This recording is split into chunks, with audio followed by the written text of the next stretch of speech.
વડોદરા શહેરના ફતેગંજ વિસ્તારમાંથી મારામારીની ઘટના સામે આવી હતી।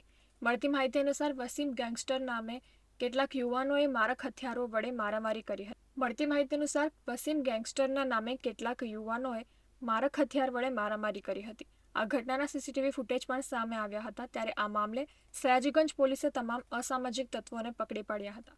પોલીસ દ્વારા તેઓની સારી એવી સર્વિસ પણ કરવામાં આવી હતી અને જાહેરમાં તેઓ પાસે ઉઠક બેઠક કરાવવામાં આવી હતી।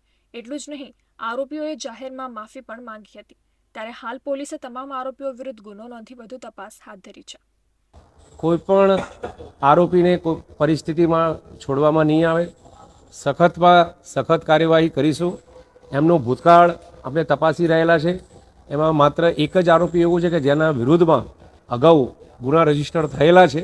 બાકીના આરોપીઓના વિરુદ્ધમાં ગુનાહિત ઇતિહાસ દેખાતો નથી અને ઇવન એમની પૂછપરછમાં પણ એ ગુનો નહીં કરેલાનું જણાય છે અને એ ભણેલા પણ હોવાનું જણાય છે। આમ આ આરોપીઓ ગોરવા કોસ્ટે વિસ્તારના મધુનગર અને બાકીના આપણા અહીંયા નવાયાર્ડ ફતેગંજ વિસ્તારના છે।